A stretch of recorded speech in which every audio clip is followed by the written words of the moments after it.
మోహన్ వాణి channel వినండి, వినిపించండి, వింటూనే ఉండండి. పొల్యూషన్ బామ్మగారు. చిన్న కథ. చదువుతున్నది దేశరాజు లక్ష్మీకుమారి, రాసుకున్నది దేశరాజు లక్ష్మీకుమారి. ప్రొద్దున్న నిద్ర లేవగానే పక్కింట్లో డీజే సౌండ్. ఏదైనా మాట్లాడాలి అంటే ఒకరి మాట ఒకరు వినపడదు. తలుపులు వేస్తే గాలి రాదు. ఏమిటో ఈ జీవితం. బామ్మగారి కష్టాలు.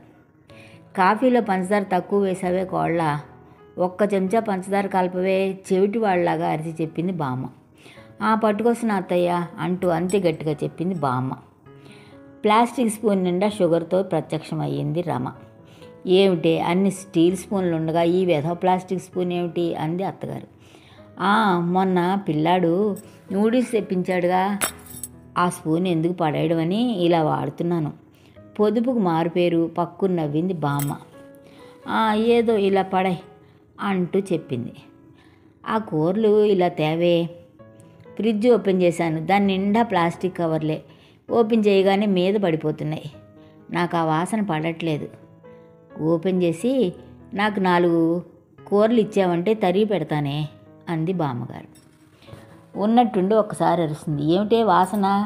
గ్యాస్ ఏమైనా ఓపెన్ చేసావా అంటూ అరుస్తుంది బామ్మ. కాదండి, పక్క కంపెనీ నుండి వాసనండి అత్తగారు. ఎన్నిసార్లు చెప్పినా ఆ కంపెనీ నుండి వాసన పోవటం లేదండి. అన్నీ తీసేశారు కానీ ఆ కంపెనీని తరలించట్లేదు. చూద్దాం అంది కోడలు రమ. కంపెనీ ఎత్తాలంటే మాటలా? ఒక చోట స్థలం కావాలి, కంపెనీ ఎంప్లాయీస్ని తరలించాలి, మిషన్స్ వగైరా అన్నీ ఉన్నాయమ్మా అంటూ సాగదీసింది బామ్మగారు. కంపెనీ దగ్గర ఉంటుంది కదానని పాపం 4 గదులు ఇల్లు కొన్నాడు వాళ్ళ కొడుకు. వాళ్ళ ఆనందానికి హద్దులే లేవు. సొంత ఇల్లు అనేటప్పటికీ తీరా చూస్తే పొల్యూషను. నీళ్ళు గాలి, చుట్టూ కంపెనీలు. ఏం చేస్తాం అనుకుంటూ మౌనంగా ఉంది ఆమె. లక్షల మంది ఉన్నారు, మనం ఒక్కళ్ళమేనా అంటూ గొనుక్కుంది. పిల్లలు కాలేజీకి వెళ్ళారు, ఆయన ఆఫీస్కి వెళ్ళారు. రమ కుట్టు మిషను అది పెట్టుకుంది. ఇంకా తనొక్కతే బామ్మగారు. వచ్చిన కొత్తలో కొన్ని పక్షులు వచ్చేవి నీళ్లు తాగడానికి. ఇప్పుడు అవి కనబడట్లేదు. ఈ మధ్య 2 పక్షులు కంప్రెసర్ మీద గూడు పెట్టుకున్నాయి. చిన్న పక్షులు వస్తున్నాయి, వాటిని చూడడంతో కాలక్షేపం అయిపోతుంది అనుకుంది. కీచుమంటూ వస్తాయి, తిండి పెట్టి రివ్వుని ఎగిరిపోతాయి. 24 గంటలు అదే పని. పోనీలే, శీతాకాలం వేసంకాలం కాదుగా, ఏసీ ఆన్ చేయగానే పాపం ఏమవుతాయో అవి అనుకుంది బామ్మగారు. ఉన్నట్టుండి బామ్మగారికి ఆస్మా అటాక్ అయింది. తొందరగా ఎక్కువైపోయింది. హాస్పిటల్కి తీసుకెళ్లారు. ఆక్సిజన్ పెట్టడం, ఇంటికి తీసుకురావడం, ఇదే సరిపోయేది. ఒరే, నా ఆయుష్ తీరిపోయిందిరా మధు, ఇంక నువ్వు ఎటువంటి ప్రయత్నాలు చెయ్యకు, ఉన్నన్ని రోజులు ఇలాగే ఉంటాను అంటుంది బామ్మగారు. డాక్టరు పొల్యూషన్ వల్ల బామ్మకి ఇంకా ఎక్కువైపోయింది అన్నారు. చేసేదేమీ లేదు మధు రమతో అన్నాడు. పోనీ ఇల్లు మారుద్దామా అంది రమ. మొన్నటిదాకా అద్దె కంపులోనే కదా, ఇంకా అద్దె ఖర్చులు, పిల్లల చదువులు అంటూ మధు విచారంగా ఆఫీస్కి వెళ్ళాడు. ఎక్కడ లేదు పొల్యూషను, హైదరాబాద్ అంతా ఉంది. ఎక్కడికని పారిపోతాం? బామ్మగారు గట్టిగా అరిచారు.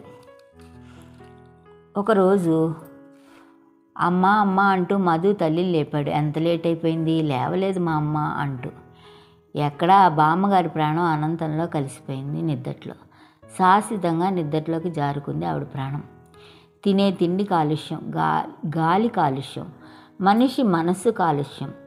తల్లి చావుకు రాని తమ్ముడు గూర్చి మధుపడే బాధ. అన్నయ్య, నేను రావడానికి కుదరదు, నువ్వే దగ్గరుండి అమ్మకు అంత్యక్రియలు కాని అంటూ ఫోన్ చేశాడు తమ్ముడు. చివరికి కంట్లో నీరు కూడా పొల్యూషనే అమ్మా. కన్నీరు ఉప్పగా ఉందంటారుగా, మరి నా కన్నీరు పొగవాసన వస్తుంది అంటూ మౌనంగా రోధించాడు మధు.